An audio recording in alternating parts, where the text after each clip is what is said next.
el día de ayer la revisión de los inhibidores de la síntesis de la pared. Hoy día vamos a revisar de manera somera y además considerando los aspectos más importantes de un grupo bastante amplio llamado de inhibidores de la síntesis de proteínas. Esta es otra de las maravillas de la naturaleza, el entender cómo los seres vivos producimos nuestras proteínas y la diferencia que había mencionado yo en la clase introductoria entre las células eucarióticas y las procarióticas. Para esto hay una maquinita pues conformada por algunos elementos como los ribosomas, el RNA, que es el RNA mensajero, el que lleva la codificación del tipo de proteína que se quiere sintetizar, y el RNA transportador, que es el que lleva los aminoácidos para ir formando la cadena necesaria para formar una proteína. En las bacterias, las unidades o subunidades del ribosoma son la 30S y la 50S. Estas abrazan, por así decirlo, al RNA, donde se lleva la codificación de la secuencia de aminoácidos que debe existir. Y en esta existen al menos 3 sitios. El sitio peptídico o peptidil, que es donde se van acumulando los aminoácidos ya enlazados. Un sitio aceptor donde llega el RNA transportador. Y un sitio de eyección donde el RNA transportador, cuando deje el aminoácido, pues es eyectado.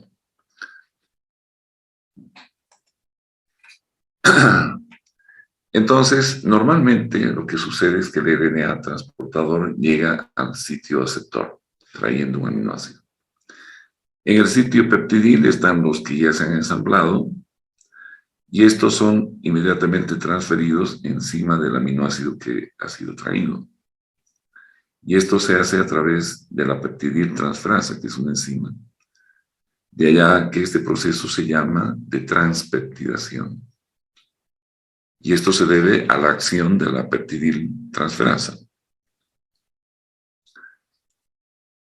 Una vez que esto sucede, cuando este nuevo aminoácido es sumado a los que ya existían, el RNA transportador pues queda inútil en el sitio P y es eyectado hacia afuera.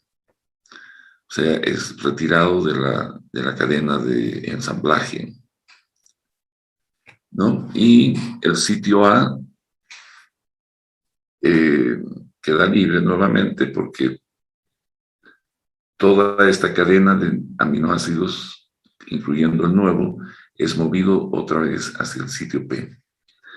A esto se llama translocación, quedando el sitio aceptor libre. Entonces empieza otra vez el ciclo. Se repite desde un comienzo lo que les he explicado. Esto de una forma más gráfica es esto. Tenemos los componentes, el RNA con su codificación, un RNA transportador que tiene que llegar a un sitio aceptor, el ribosoma con sus componentes 30S y 50S, y 2 procesos, el de la transpeptidación y el de la translocación. Entonces, en el sitio P están los aminoácidos que ya han sido ensamblados. Llega el RNA mensajero, el transportador, con una molécula de aminoácido. Entonces, lo que va a suceder es que esta cadena va a ser movida para sumar a este nuevo aminoácido. Esto llamamos transpeptidación. Una vez que ha sido ensamblado este nuevo aminoácido, retorna a su sitio y se convierte otra vez, esto se llama translocación, y volvemos al estado inicial. Entonces, en esta síntesis de proteínas se ha visto que muchas sustancias son capaces de bloquear alguno de estos procesos. Y lo hacen ya sea en el segmento 30S o subunidad 30S o 50S, inhibiendo ya sea la transpeptidación o la translocación. Entonces allá están este conjunto de grupos o familias de antibióticos que los vamos a estudiar ahora. El libro de Katzun clasifica a los inhibidores de la síntesis de proteínas de acuerdo a su espectro. Hay varias formas de enfocar el tema. Finalmente se llega a lo mismo. Las de amplio espectro, donde están las tetraciclinas, el clorfenicol, moderado espectro, los macrólidos, el reducido espectro, las lincomosamidas, las streptograminas y las oxazolidinadonas. Entonces, yo he optado por, si bien esto es cierto, es interesante estudiarlos dentro de su espectro. Yo voy a hacer un enfoque orientado más al sitio de donde se produce su acción. De todas maneras, podemos hacer algunas generalidades de todos estos antibióticos. Todos ellos son bacteriostáticos, aunque algunos se pueden comportar como bactericidas dependiendo de las combinaciones y las bacterias en las que van a actuar. Lo que hacen es inhibir la réplica de bacterias, ¿no? Y para que éstas sean susceptibles a la acción de estas sustancias, tienen que ser bacterias que se están dividiendo rápidamente.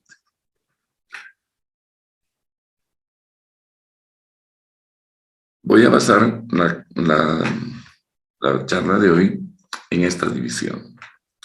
En los fármacos que actúan en el segmento de la subunidad 30S, donde vamos a estudiar tetraciclinas y aminoglucósidos, y los que actúan a nivel del 50S, ¿no? Donde están pues el resto de grupos que ahora voy a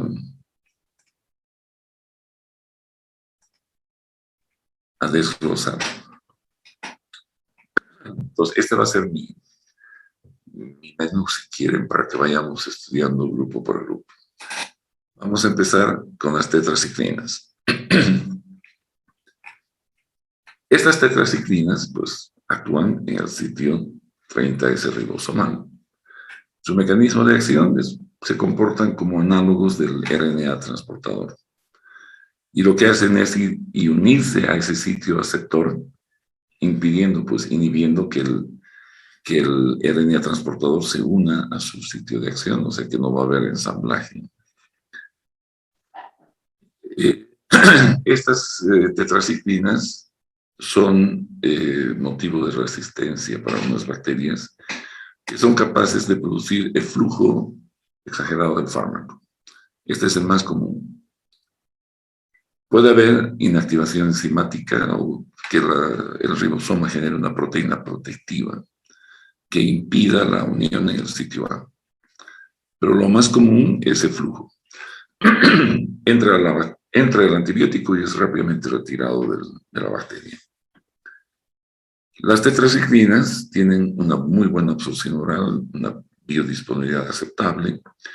La que tiene máximo de biodisponibilidad es la aminociclina de un 100%, seguida de la doxiciclina, que es una de las tetraciclinas actualmente más utilizadas. Estas tetraciclinas se pueden administrar por lo general por vía oral o por vía intravenosa. Por intramuscular nunca es usada porque produce dolor e inflamación en el sitio. Y esto hay que tener en cuenta. Mucha gente, las formas de administración intravenosa las aplican intramuscular y producen problemas. Se debe administrar por vía oral siempre con el estómago vacío. No debe haber alimentos, luego vamos a ver por qué. El espectro de acción de estas tetraciclinas incluyen gram positivos y gram negativos. Y dentro de los gram negativos, excepto las P's, ¿cuáles son? Pues Pseudomonas, Providencia y Proteus. No son activas contra estas gram negativas. Y tampoco son activas sobre los anaerobios. Entonces tenemos una actividad sobre gram positivos, gram negativos, a excepción de estas. Los fármacos que son parte de este grupo, y en rojo las que tenemos en nuestro medio, pues aquí tenemos, vean, la tetraciclina, la doxi, la aminociclina, la tigecyclina. Esta tigecyclina es un derivado de la aminociclina, que originalmente era llamada la gliciclina, ahora se llama tigecyclina con un nombre genérico. Y la oxitetraciclina, que también existe en nuestro medio. La democlociclina, la clortetraciclina y la metaciclina no existen. La doxiciclina es un fármaco que es el fármaco de elección para tratar el Mycoplasma hominis, que es una bacteria que está involucrada en las enfermedades de transmisión sexual. Enfermedades producidas por riquecias, por borrelia, la brucelosis, la clamidia, que es otra enfermedad de transmisión sexual, y el cólera. Otros usos que también se le dan es el linfogranuloma venérea, la enfermedad de Lyme, que por lo general requiere una sola dosis de estos antibióticos, la sífilis, el anthrax, la malaria, que seguramente van a revisar esto cuando hablen de helmintiasis.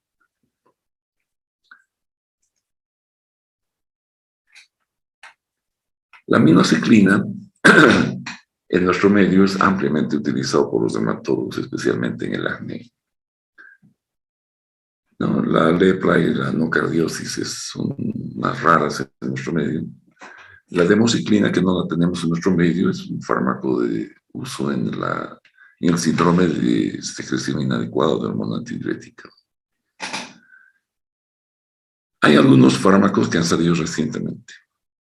En nuestro medio no existe ninguno de ellos, como la sariciclina, que está promovida y aprobada para el uso exclusivamente en el acné, la omadaciclina, que está indicada para el tratamiento de la neumonía. Ustedes van a ver que actualmente la neumonía adquirida en la comunidad tiene como agentes etiológicos más comunes las bacterias atípicas, ¿no? Donde algunos de estos fármacos, especialmente los macroles, ¿no? Las tetraciclinas, también algunas de ellas tienen actividad sobre este tipo de bacterias. Entonces, la neumonía y las infecciones en piel son indicaciones de este antibiótico que no hay en nuestro medio. La eravacyclina, que se usa en infecciones abdominales complicadas. Complicadas en el sentido de que son multibacterianas y también bacterias multiresistentes. La tigecyclina, que ya existe en nuestro medio, es un fármaco relacionado a las tetraciclinas, es un derivado de la aminociclina. Tiene el mismo mecanismo de acción. El mecanismo de resistencia que ha sido descrito, pero que es raro, es por el flujo también. Se absorbe muy mal por vía oral, solo se administra por vía intravenosa. No se concentra muy bien en sangre ni en orina. Por eso es que, van a ver ustedes, no se usa este antibiótico para tratar infecciones urinarias, bacteremias ni meningitis, siendo que tiene un espectro bastante interesante, como afecta a gram positivos, gram negativos y anaerobios. Pero sin embargo su concentración en sangre y orina no es buena. Su uso está asociado a un incremento de la mortalidad. Por eso es que solo se debe utilizar en infecciones resistentes. Infecciones gram positivas por MRSA y por VRSA.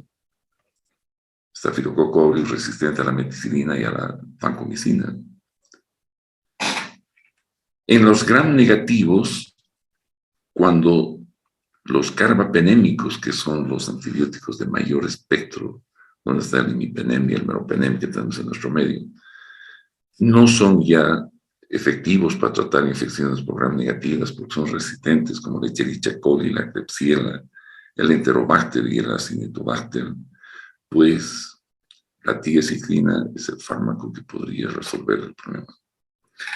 Y como les había mencionado ya, hay nuevos organismos que están produciendo ahora el NDM1-DL, que es el New Delhi Metal 1 beta-lactamasa, haciendo que casi sean resistentes a todos los antibióticos que conocemos. Pues la tigecyclina es una opción para acabar con ellos. Los efectos adversos de las tetraciclinas, pues el más común es la náusea y el vómito. Y a veces esta es responsable para que el paciente no se adhiera a la terapia. A veces son tan intensas que el paciente prefiere, es decir, pide que se le cambie el antibiótico.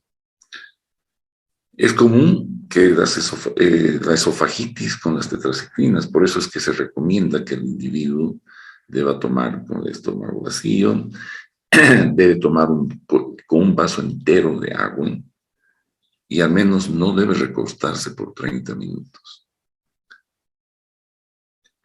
Hay casos en los que se ven esofagitis, ulceraciones, pero serias, porque es un efecto más local. La unión, o que la tableta del antibiótico se pegue a la mucosa esofágica, implica pues una lesión local severa.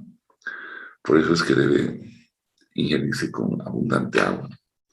Son nefrotóxicas por lo general, excepto la tigecyclina, la doxaciclina y la monociclina.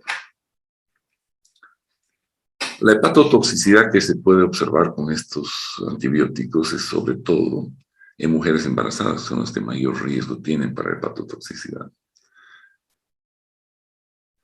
Tienden a hacer uniones con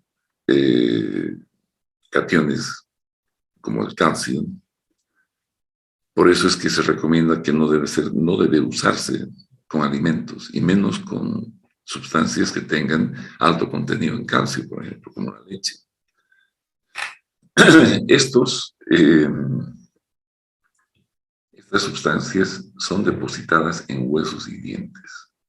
De ahí que están contraindicadas, pues, su uso en el embarazo y en los niños. Cuando se acumula en el hueso, produce crecimiento anormal de ellos. Y en los dientes produce una decoloración amarillenta. En las madres en las que se han utilizado estas tetraciclinas durante el embarazo, pues cuando los niños hacen su primera dentición, salen dientes oscurecidos, amarillentos, medio negruzcos.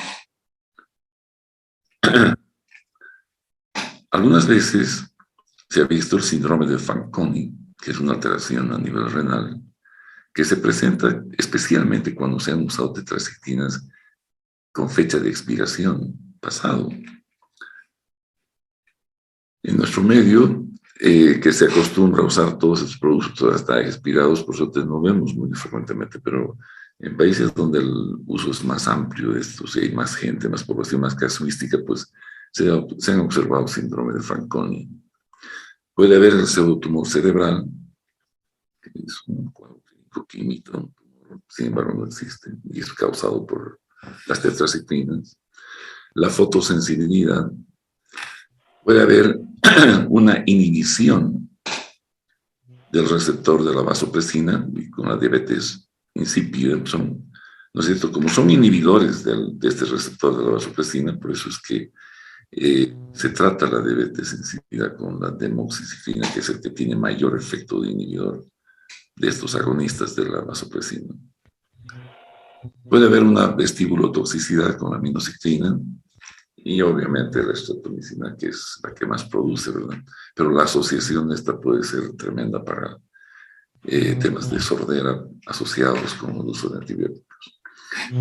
Las tetraciclinas, si vemos, son fármacos ideales para tratar ideales, ¿no? Sino que son efectivos, tenemos luz verde. Cuando pensamos en bacterias atípicas como Rickettsia, Clamidia, Mycoplasma.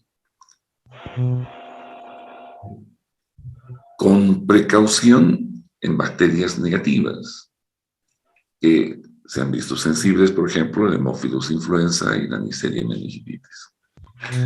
Con el resto, pues hay que tener precaución y no hay que usar para gram positivos. Algunos Streptococcus de manera funcionan con estos, pero mejor no hacerlo. Otro grupo que trabaja sobre la subunidad 30S son los aminoglucósidos. Estos también se unen al sitio A, pero no compiten, sino lo que hacen es que causan una lectura incorrecta del RNA. Y esto, pues, induce a la síntesis de proteínas tóxicas. Estos aminoglucósidos provienen de dos fuentes, de la Streptomyces y de los micromonosporas. Dentro de los que provienen de los Streptomyces están la streptomicina, tobramicina, paranomicina, nemicina. En nuestro medio tenemos tobramicina y neomicina. Y de los que provienen de la micromonosfora, la gentamicina y la amicacina. También existen la metilmicina y la plasmicina. Estos tienen un mecanismo de acción bastante interesante. Las bacterias gram negativas generan unos potenciales transmembrana que son generados usando ATP y oxígeno. Y este potencial transmembrana jala, es decir, lo hace de una manera activa, jalando o llevando a los aminoglucósidos dentro de la célula, a través de lo que son las porinas de la membrana celular que tienen las gram negativas. Allá van a inducir una síntesis de proteínas tóxicas y pues se convierten en bactericidas. Pero estos antibióticos no trabajan, no funcionan con bacterias anaerobias. ¿Por qué? Porque necesitan oxígeno para generar esto. Entonces, en las bacterias en las que no se genera este potencial, estos antibióticos no son efectivos porque no van a poder ser introducidos de manera activa dentro de la célula. Su mecanismo de acción, ya lo hemos visto, el mecanismo de resistencia puede estar asociado a dos aspectos. Una inactivación enzimática de los aminoglucósidos, que es el más común, y que no se observa, por ejemplo, con la amicacina ni con la metilmicina. O la presencia de una estructura ribosomal alterada a nivel de 30, que por lo general se ha observado con la streptomicina, ¿no?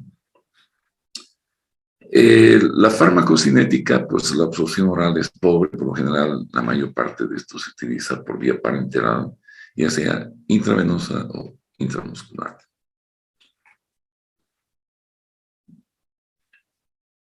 ¿En qué se usan estos aminoglucósidos?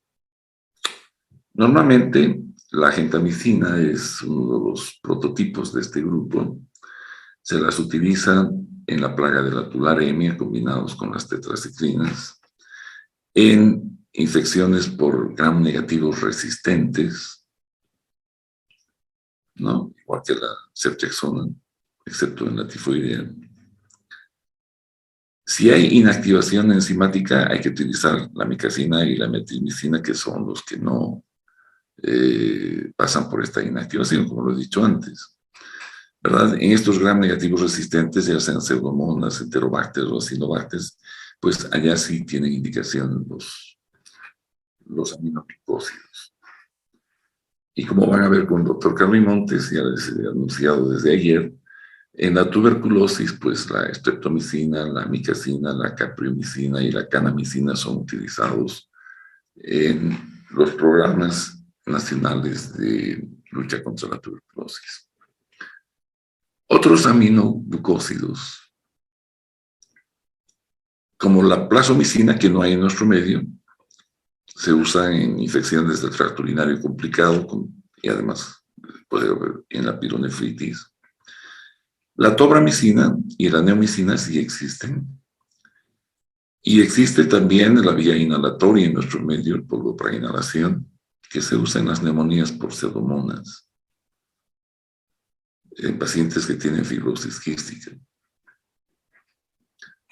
¿No? Y en la neumonía, la tobramicina es más efectiva que la gentamicina o que la streptomicina.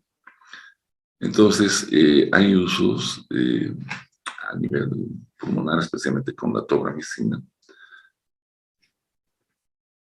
La neomicina es un antibiótico del grupo de los aminoglucósidos que es muy tóxica.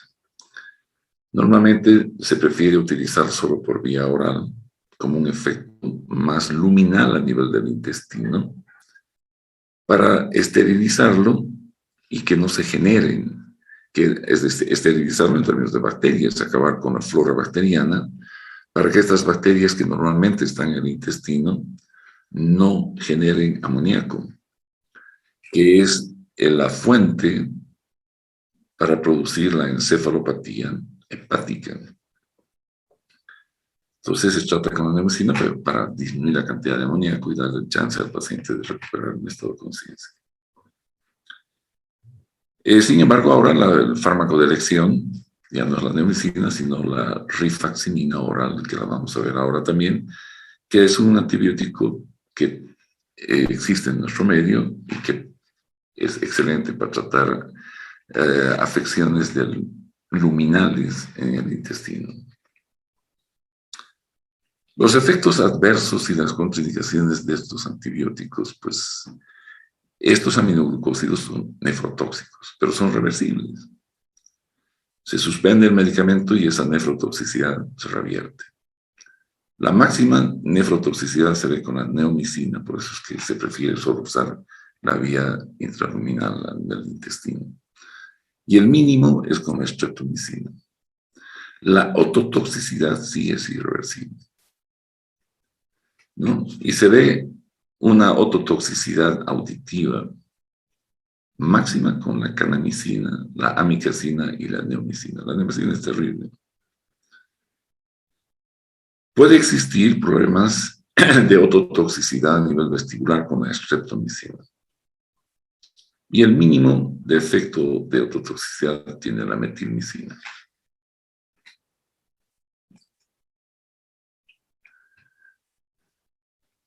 Con estos antibióticos se puede observar también la toxicidad neuromuscular. Esto es un efecto de relajación muscular no despolarizante. Tienen un efecto de bloqueo del receptor nicotínico a nivel de la placa. Menor actividad de la acetilcolina. Entonces va a haber un efecto de relajación muscular. Máximo es con la neomicina. Y la que menos efecto tiene a nivel de la placa neuromuscular es la tobramicina. Con la gentamicina se ha observado que la inyección intraocular produce maculopatía y ceguera, que en alguna época algunos oftalmólogos que trabajan con la cámara posterior habían utilizado este antibiótico para algunas infecciones, pues está totalmente contraindicado hacerlo. Entonces, los aminoglucósidos son excelentes para combatir bacterias gram negativas, hemófilos, enterobacterias, pseudomonas, etc. Con precaución, porque no todas, algunas, y especialmente cuando se usa de manera sinérgica con otros antibióticos, los estafilococos, estreptococos, enterococos y la listeria monocitogenes. El resto no hay que probar. Muy bien, entonces hemos observado, hemos analizado el comportamiento de los antibióticos que trabajan sobre la subunidad 33. Ahora vamos a ver algunos de estos grupos farmacológicos. Vamos a empezar con los macrólidos, que trabajan sobre la subunidad 50. Este es un grupo bastante utilizado, conocido. Los macrólidos inhiben la translocación y lo hacen a nivel del ribosoma 50S. La resistencia a los macrólidos puede estar debida a una estructura ribosomal alterada, donde ya no pueden actuar, un eflujo acelerado, una activación enzimática o una metilación de un gen ribosómico que hace que no puedan más actuar. El espectro de acción de los macrólidos incluye bacterias gram positivas, gram negativas y atípicos. Son de espectro bastante amplio. Si ustedes ven, Streptococcus, Corynebacterium, en negativos, el Pertussis, Mycobacterium, Bartonella, Campylobacter. Y en los atípicos, pues las clamidias, Mycoplasma y Legionella.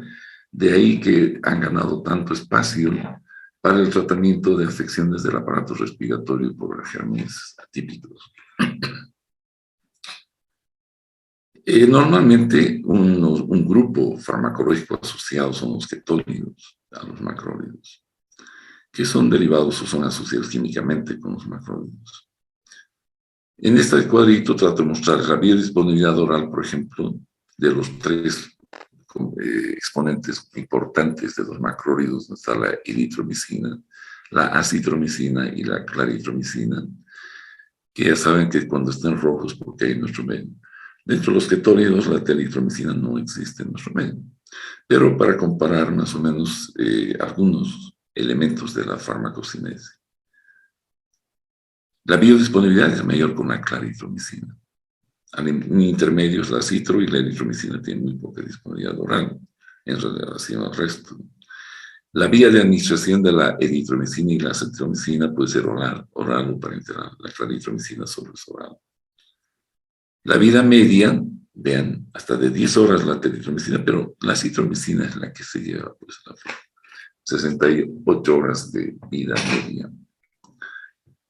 De ahí que el tratamiento generalmente con acitromicina es pues, de un comprimido por día durante 4 o 5 días y se acaba el tratamiento y persiste, se acumula a nivel de los macrófagos respiratorios y puede persistir un efecto antimicrobiano hasta por un mes. Y la dosificación de estos que tienen vidas medias bastante largas es una vez al día. Las otras requieren, por ejemplo, la eritromicina 4 veces al día y la claritromicina 2 veces al día, es decir, cada 12 horas. La eritromicina, que ha sido el primero de este grupo, ha sido un sustituto de las penicilinas, especialmente en los pacientes alérgicos a los betalactámicos, a las penicilinas. El espectro que cubre la eritromicina, sobre todo gram positivos, pues ha sido de excelencia para manejar las afecciones que en esta época nos interesaban hacerlo con las penicilinas y el paciente era alérgico. Es fármaco de elección para la profilaxis de la fiebre reumática en caso de alergia, en la difteria, en el pertussis. Sus efectos adversos, lamentablemente, y de una forma del estolato de eritromicina, son sus efectos en el aparato digestivo, especialmente a nivel hepático, la ictericia colestásica. Puede producir estenosis pilórica hipertrófica. A nivel cardíaco, la eritromicina puede producir prolongación del QT. Es mayor, pueden también producir la claritromicina y la acitromicina, pero mayor es la eritromicina. Puede producir inhibición enzimática de lipoproteínas. Puede estimular receptores de la motilina y aumentar la motilidad. De ahí que la eritromicina se está usando para tratar de gastroparesis e incluso trastornos de motilidad colónica, como un agonista de la motilina.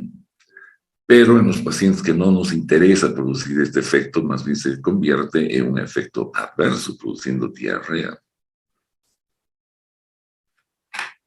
Hay un nuevo producto que ha sido aprobado por la FDA, que es la medicinal. Este actúa sobre el receptor de la motilina y es usado específicamente para la gastroparesia.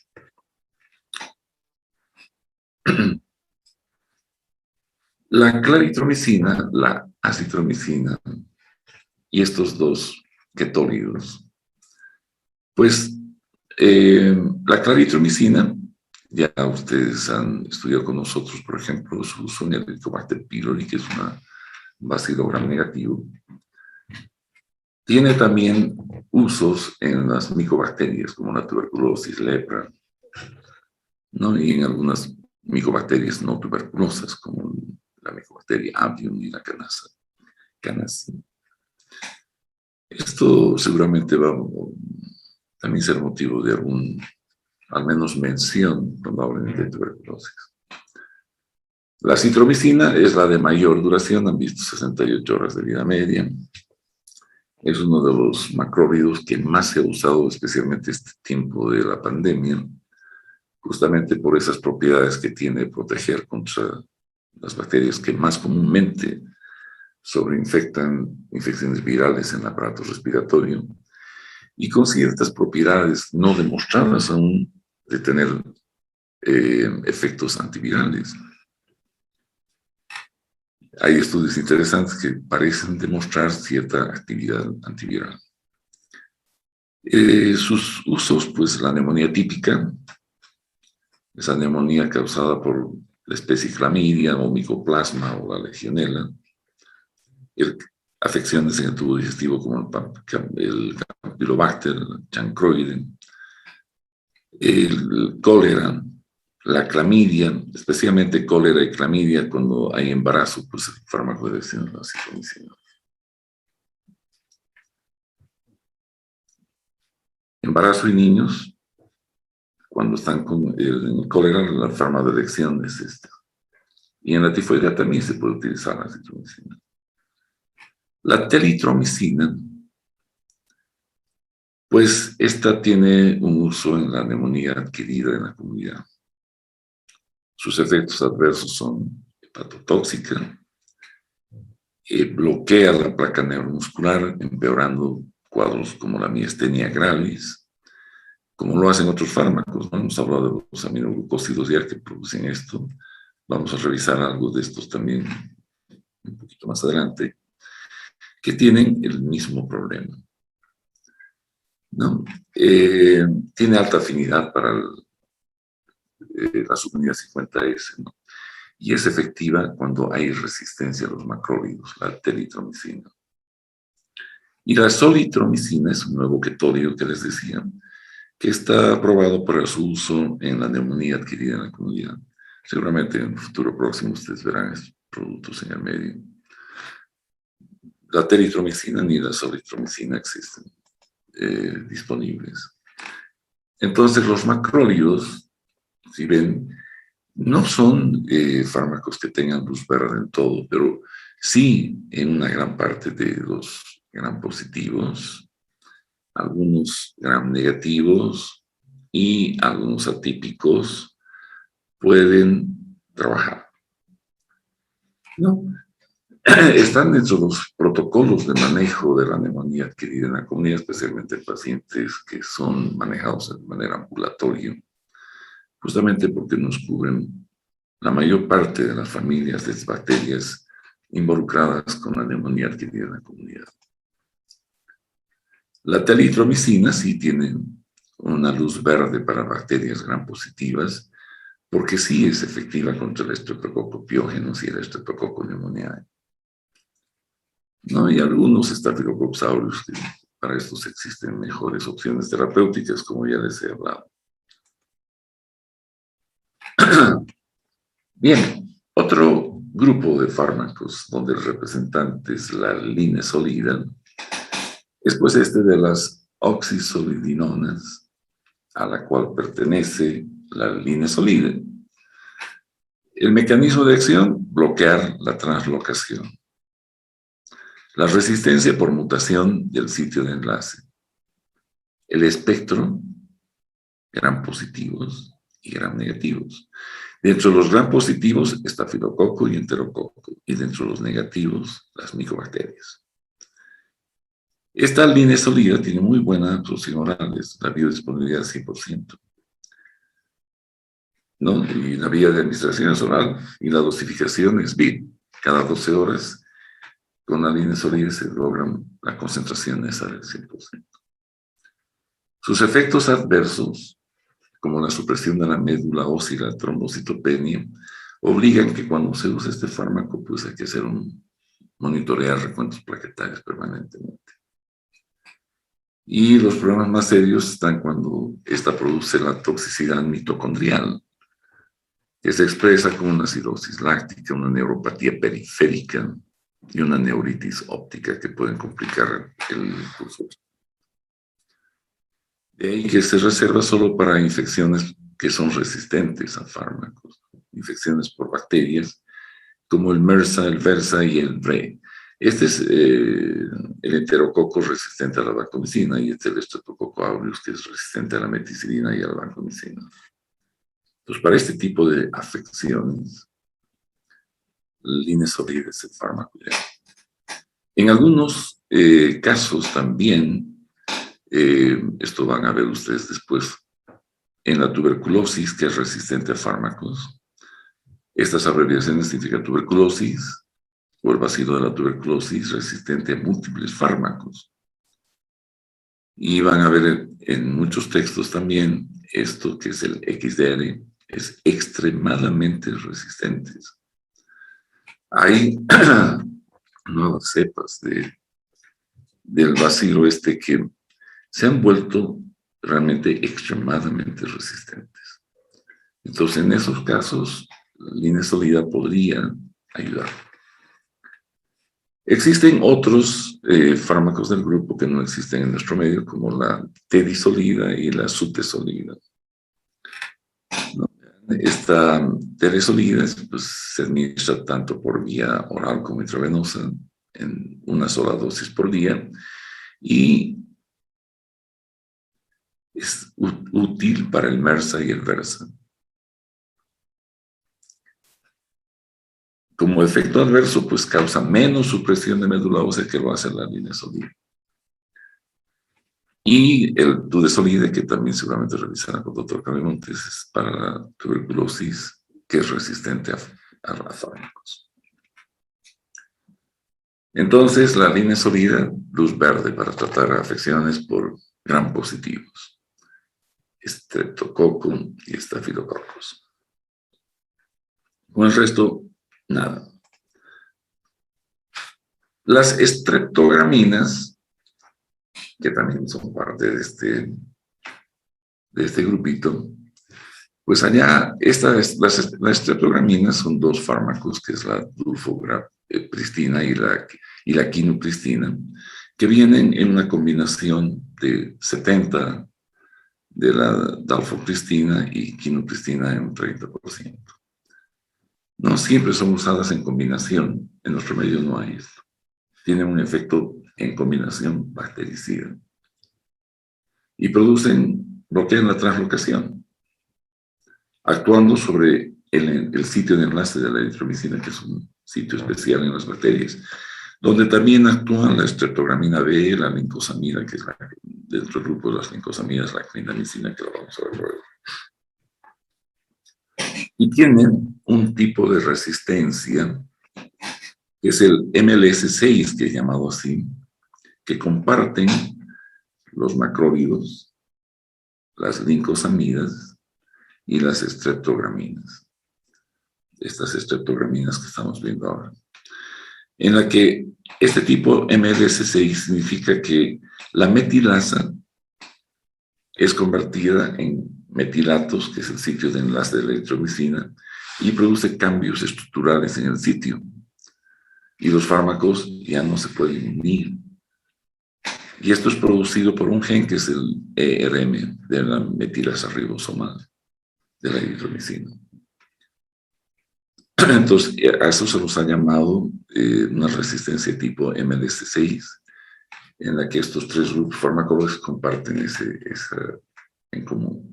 Estas streptograminas tienen un espectro contra gram positivos, especialmente. Hay algunos autores que les están asignando algunos efectos sobre organismos atípicos, pero son mínimos.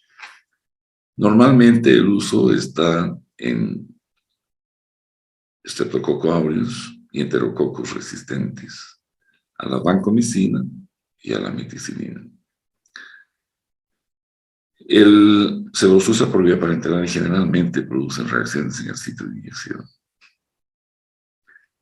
Su eliminación es por vía hepática y cuando hay falla hepática, normalmente hay que reducir la dosis de acuerdo al grado de severidad de la disfunción de filtración glomerular. Entonces, estas estreptograminas son fármacos que tienen muy buena actividad sobre gram positivos. Streptococcus, estafilococcus y algunos enterococos.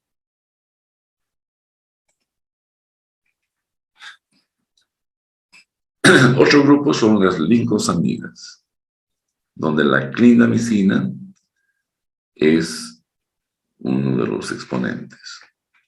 Su mecanismo de acción inhibe la translocación. Ya he mencionado que el mecanismo de resistencia es este tipo MDS6. La inactivación enzimática es otra posibilidad y una estructura ribosomal alterada también. La clindamicina se puede administrar por vía oral, parenteral y tópica. La vía tópica se la usa para el acné y también para aplicaciones vaginales cuando hay vaginosis bacteriana.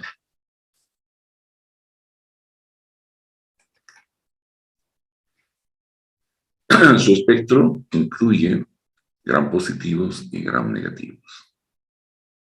Dentro de los gram positivos aeróbicos se pueden usar contra infecciones por estafilococo, estreptococo y nocardia. Gram positivos anaerobios como el Clostridium y el Actinomyces. Y en los gram negativos, solo para los bacteroides y la proetela. No es activa contra gram negativos aeróbicos. Tienen pobre penetración en la pared celular de estas bacterias aeróbicas.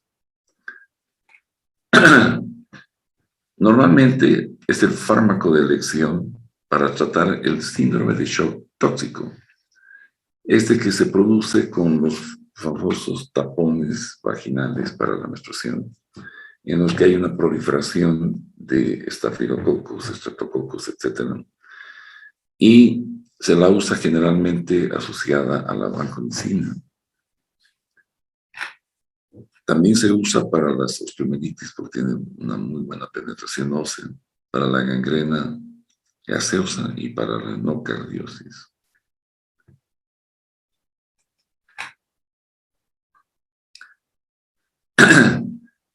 La clindamicina es el fármaco de elección para tratar infecciones por anaerobios gram negativos,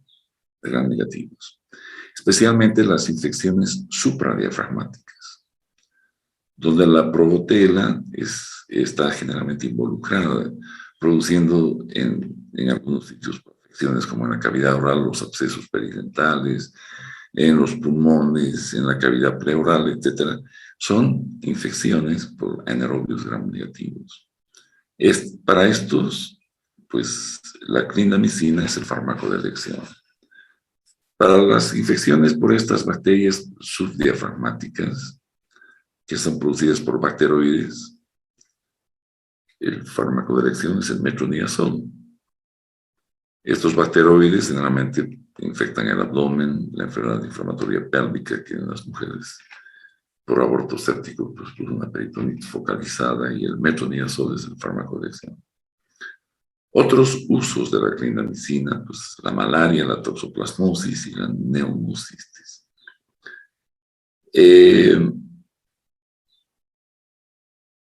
Sus efectos adversos de la clindamicina, pues la enterocolitis pseudomembranosa, la inhibición de la placa motora, el síndrome de Stevens-Johnson y la tromboflebitis, que pueden estar complicando el uso de la clindamicina. Entonces, la clindamicina, dentro del espectro de acción, una acción moderada con gram positivos, streptos y estáfilos, con los anaerobios, bacteroides, Clostridium y la mayoría de otros anaerobios, como la proetela, y en las afecciones supradiafragmáticas. Bien, otro grupo de fármacos, otros fármacos. Esta es la fidaxomicina. La fidaxomicina está considerada actualmente como un macrólido. Yo no lo he incluido dentro de los macrólidos. Sin embargo, revisando alguna literatura última, la fidaxomicina es un macrólido. Tiene muy pobre absorción oral. Su uso específicamente es en enterocolitis membranosa resistente, con bacterias resistentes a la vancomicina. No existe en nuestro medio la fidaxomicina. Otro grupo de antibióticos son las pleuromutilinas. Este es un nuevo grupo farmacológico. Estas lo que hacen es inhibir la transpeptidación, inhiben la peptidtransferasa. Hay un nuevo fármaco que salió en 2019, que es la lefamulina. Esta lefamulina se utiliza para infecciones por gram positivos como el neumococo, gram negativos como la Klebsiella y atípicas como la clamidia y la micoplasma. Se da por vía oral o intravenosa y su uso más importante es la neumonía adquirida en la comunidad. Como es obvio, ¿no? Vas a cubrir bacterias como el neumococo y la clamidia y el micoplasma, que están involucrados en la neumonía adquirida en la comunidad. Sus efectos adversos están asociados a problemas cardíacos como la prolongación del QT y la posibilidad de arritmias serias que pueden ocurrir por esto, ¿no? Cuando hay elevación de las transaminasas, por culpa de esto, pues hay que ajustar una dosis, ¿no? La insuficiencia hepática es una situación en la que estas sustancias, pues hay que regular la dosis hacia abajo para no producir más problemas. Está contraindicada en el embarazo, la lefamulina. A un rato llegarán pues acá estas. Otra pleuromutilina es la retapamulina. La retapamulina, que tampoco hay en nuestro medio, esta es de uso solo tópico, afecta a gram positivos y algunos gram negativos, y se usa sobre todo para infecciones bacterianas de la piel. El cloranfenicol es un antibiótico de los más antiguos, de los que han salvado muchas vidas, pero que también han terminado con la vida de mucha gente. Este antibiótico, que es un antibiótico de espectro bastante amplio, tiene un problema de afectar la médula ósea. Produce una supresión, una aplasia de médula que es irreversible y es mortal. En los niños puede ocasionar el síndrome del bebé gris. Inhibe la transpeptidación, no es un fármaco de primera línea. En países latinoamericanos todavía podemos encontrar en las farmacias y de venta libre el cloranfenicol. En Europa y en Estados Unidos es un fármaco que solo se puede prescribir con un permiso especial de las agencias reguladoras. Debido a la alta incidencia de mortalidad, pues en gente y problemas en médula, ¿no? Entonces, no es un fármaco de primera línea en nada. Se puede usar en infecciones resistentes, en una evaluación de riesgo y beneficio, sobre todo cuando son producidas por hemófilos, meningococo o neumococo, y en enfermedades severas producidas por riqueza. Entonces, el cloranfenicol es excelente para tratar afecciones por anaerobios, gérmenes atípicos, y en algunos casos, algunas enfermedades por gram positivos y gram negativas que están mencionadas acá. En nuestro medio ha sido usado y abusado para el tema de la salmonela. La tifoidea no se trataba con otra cosa que no sea el cloranfenicol. Y se vende, como todos los antibióticos en nuestro país, sin prescripción médica. Y hemos tenido, pues, en la facultad, hasta no muchos años atrás, estudiantes de medicina que han muerto con aplasia medular por automedicarse con alfenicol ante cualquier situación de infección intestinal, sea o no tifoidea. La mupirocina, otro antibiótico que hay en nuestro medio, inhibe la sintetasa del RNA transportador. Afectan sobre todo a gram positivos, estafilococos y estreptococos y algunos gram negativos.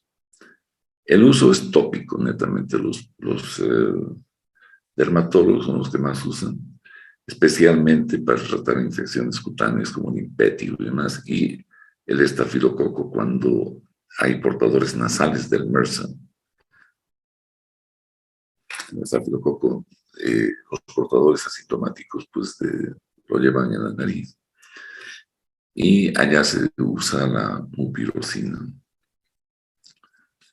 El ácido fusídico, que también hay en nuestro medio, y la rifaximina, que les he hablado antes. Este ácido fusídico inhibe la elongación peptídica de la cadena de aminoácidos. El uso es tópico. Se usa para infecciones en la piel causadas por estafilococo MRSA y por estreptococo. Entonces ya podrán darse cuenta, esto es un tema que usan bastante los dermatólogos para infecciones de la piel donde no hay respuesta. Son estafilococos aureus resistentes. Y la rifaximina, que tiene como mecanismo de acción la inhibición de la polimerasa bacteriana. Tiene muy pobre absorción oral, por lo que se usa pues, en infecciones intestinales de forma luminal.